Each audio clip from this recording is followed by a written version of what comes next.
I think that's right there. Have I got to put that on, or shall I let Rob give my commentary? Oh, sorry. Put what on?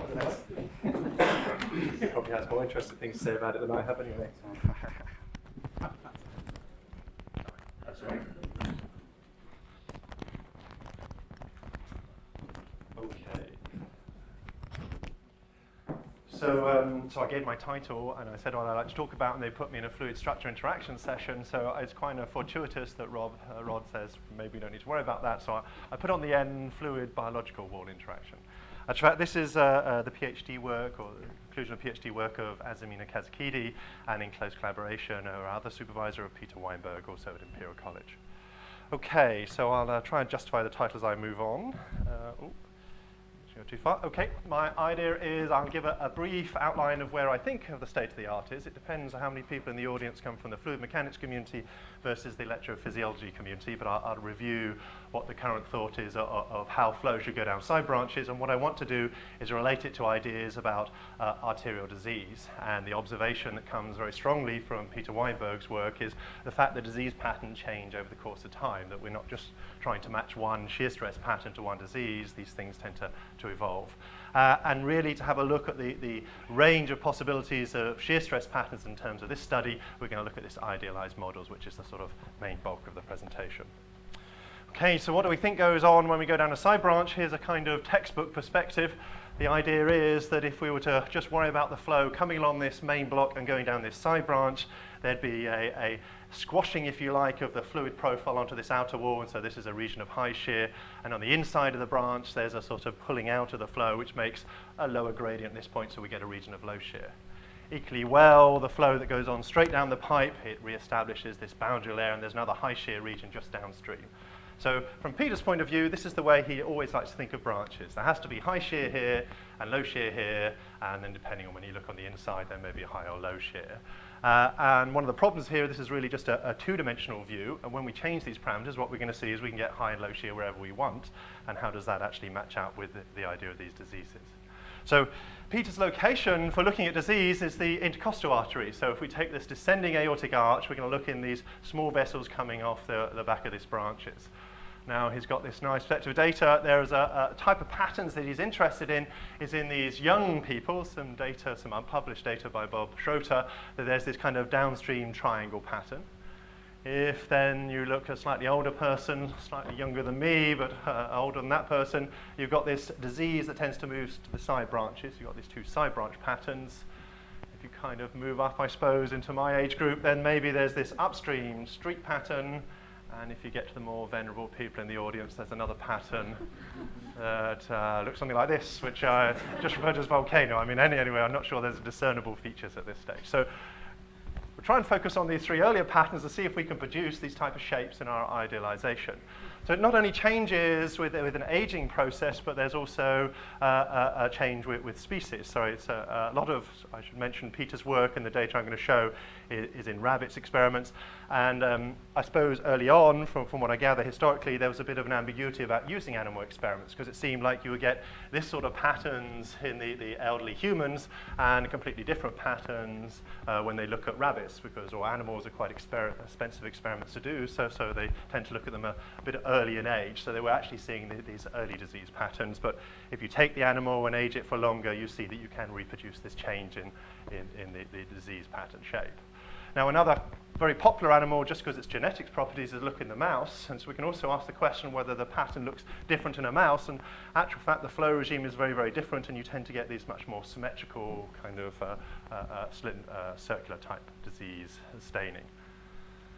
So how might we look at that? Well, I'm not yet going to go. We'll talk about that at the end of doing this complicated branch. Here's my idealization. I've got a flat plate flow and a fluid being sucked off at 90 degrees in this side branch, which is supposed to represent this small intercostal vessel.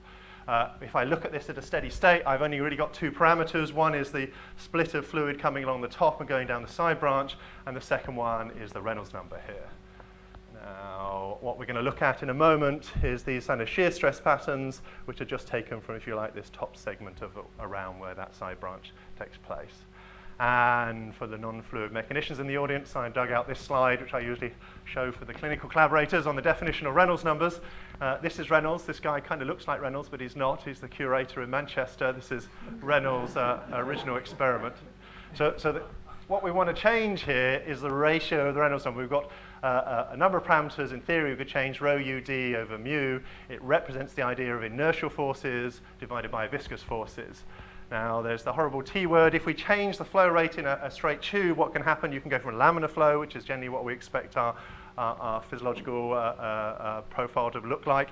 It can transition where you get these pulses and go turbulent. But you don't have to just do that through changes in flow speed. Here's another nice movie from this. This is this multimedia fluid mechanics from Cambridge University Press. Seems appropriate for this location. Here they're looking at 4 fluids with different viscosities.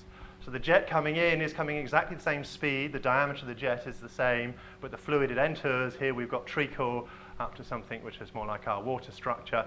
And you see if you change the viscosity, you can also get this idea of transition. So that's changing 2 of these parameters. Well, the third one that we really want to highlight is the idea of the animal model. And so what kind of Reynolds numbers are we looking at for our various species? So if we consider the mouse, and it has an aortic diameter of about 1 millimeter, here's a few of the parameters, but this is the number we're interested in. The Reynolds number of the aortic arch is about 125. The model that Peter's studied heavily is this rabbit model. So let's say it's got about a diameter of 6 millimeters, and so its mean Reynolds number is about 562. It's scaled. Well, if you're talking about the human and you follow this sort of scaling, here's my superhuman aortic arch, and really in the human case, you're talking about a few thousands in terms of Reynolds number in the mean. Right, so what do we learn by looking at our idealized model? Here is our side branch just being sucked down at a very low Reynolds number, where we're going to take initially this quite small side branch flow. And what I want to point out, there's 2 images, maybe if I skip forward one. Between the 30 and 150 Reynolds number, it's a very low, very viscously dominated fluid, and we get a pattern which in some sense is much more like the mouse model. So that's at least one sort of data point we were able to match up. But the real challenge was, what about these downstream low shear, well, potentially low shear regions, these downstream disease regions or these side branches? If we increase our Reynolds number, we go from our mouse model up to the human type Reynolds number, we see the emergence of 2 low shear patches either side of the branch, and I'll try and explain why that's the case in a moment. And alternatively, if I stick at a fixed Reynolds number and I say there's more and more fluid sucked down that side branch, what can happen is you can get a downstream low shear region. It doesn't look terribly like this V pattern, but it's the only way so far we've managed to get that feature. And that just fills in our full map. So what actually is going on here? Well, you can partly understand this if you take a cross-section through this centerline picture here and ask what's happening to these streamlines. And of course, this is a steady flow, so I can look at it in terms of streamlines. And so what was my first feature? That was these 2 low shear regions either side of the branch. What we're going to do is we're going to consider the fluid that gets sucked down the side branch and ask where it comes from. And we recall that the idea of Reynolds number is this ratio of the inertial forces over the viscous forces. So when you're at a very low Reynolds number, you can suck fluid in from the bulk of the fluid. Whereas if you increase the flow rate up to 1500s, the human flow rate, the inertia of the aortic flow, the flow above this flat plate, says, no, I don't want to go down that side branch. So the fluid you have to draw in has to come in from much nearer the wall, and the consequence of that is it pushes the streamlines up and around the vessel and then causes these 2 low shear patterns either side of it. And what about that downstream pattern? Well, if you suck too much fluid, if you like, down the pipe, it says I can't pull it just from the upstream direction. I have to pull a bit of it from the downstream of that junction. You can cause a local low shear region just downstream of the junction. So that's well and good. We haven't really managed to tie up all the patterns. We've got some side branch and some downstream, and I haven't seen any upstream low shear regions at all in terms of this parameter space. So we can kind of question, well, have I got all the assumptions right? Well, one of the very crude ones we made was taking this side branch straight off. So what happens if I put a more complicated geometry in? Do I get more interesting features? Well, the kind of so-called hyperbolic nature, the forward-flowing nature of the fluid mechanics says even if we put this sort of approximation of our intercostal artery, this is the difference that would make. So that's not terribly compelling in terms of changing the geometry features and getting our low shear regions. If I instead of having a flat plate, I make it look like a circular aorta, then I also don't see any variability. I think that's this case versus the case up there. intercostal vessels tend to come not just in one, but in pairs, so we can look at having two and two displaced, but really, qualitatively, we're getting very much the same features as this idealization. What other ones? Well, there's the anatomic geometry features. Here's a reconstruction of some micro CT data. But again, I would argue even at this stage, you've got pretty much the same heuristics of these low shear regions and interestingly, a high shear region upstream of the branch, unlike that textbook example we started with. So, of course, the big one we're missing is a bit of pulsatility. This is what goes on in the human body. So what kind of pulsatility might help answer our last question of trying to get to these upstream patterns? Well, the actual pulsatility itself, if the flow is predominantly forward, is non-reversing, it doesn't tend to show any dramatic differences. That's because it's almost kind of quasi-steady for this type of analysis. The flow doesn't change that dramatically. In this case, we're looking at a Wormsley number of about 7.7. The pulsatile feature that can make quite a big difference, however, is if the side branch is allowed to reverse. So in this case, you've got fluid that's coming out of the side branch at some point in the cycle. So in the mean, it's going down the side branch, but if some point it can reverse, which can be effect of aging, then what happens is fluid is getting pushed out into the mainstream of the aortic flow, and that causes a stagnation region, and you can get something like this low shear pattern, and in fact even a downstream streak from that kind of feature. So this is nearly my last slide. There's other features of pulsatility that even if the flow doesn't reverse, it is possible in a non-reversing but high enough Wormsley number flow that you can get a near-wall reversing regime. So they're not so well explained in this case. This is an example of a pulsatile cycle where the bulk is moving forward, but the near-wall region is coming back on itself, and we were able to see some sort of ejection or a complete change of the flow state, which might cause a low shear region, but this unfortunately hasn't been so heavily studied as all the other cases, so that's all I can say at this stage. And well, the last kind of case that we might also want to bear in mind is that we were taking kind of a uniform flow entering this side branch pattern. Of course, if we look at a full aortic arch, the flow itself is swirling by the time it gets to these intercostal vessels. So we need to backtrack a little bit, take on board some of the anatomic geometries, and ask what kind of upstream boundary conditions also might affect our pattern hunting exercise, if you like. So what are my conclusions? A summary, well, okay, our standardized image of the shear stress about an arterial branch may not be correct for many configurations. We have to be a bit careful about our use of textbooks. Wall shear stress is highly dependent on the Reynolds number. That gave us the mouse to the rabbit and human variability. And of course, on its flow partition, maybe I wasn't quite expecting this result. The local geometry seems to be relatively insensitive to. I was expecting that to have a larger impact. And of course, we have seen a role of the pulsatility of the reversing. And that can also be affected by age, because the pulse waves in the body, as arteries get stiffer, does also change the pulse wave patterns in these type of vessels.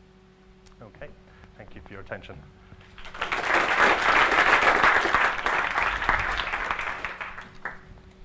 Are there questions? Yeah, please.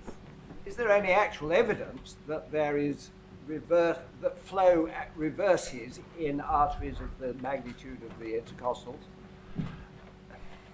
Depends on how you classify evidence. This paper of Sloop seems to suggest there might have been a little bit, but it's only kind of like one plot. It's quite a hard vessel to measure, and not many people have actually done any. What about other vessels of similar diameter?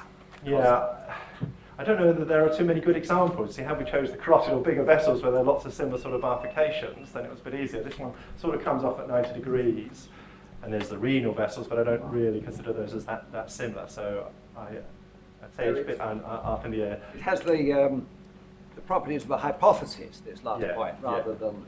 Yeah, the near-wall eruption mechanism might be more likely, but for that to be true, I have to justify that in descending aorta, there's definitely near-wall reversal from the kind of Wormsley profile, of which I've asked a few people, and there seem to be a couple of camps as usual. Some people are very positive it does reverse, and others said, well, maybe not if it's tapering or flexible. Responding to Tim's question, helping maybe help from Sherwin. In the adult baboon, the intercostals proximal, where you would predict there could be reverse flow, if you accept that the cell morphology reflects the local hemodynamics, it's a very clear zone in the proximal region of the intercostal for flow reversal. That's an adult baboon, so I think there's a scaling issue here as well. Yeah. That's also consistent only that near wall reversal happens in kind of worms and you'll get in the larger animals versus the smaller ones too.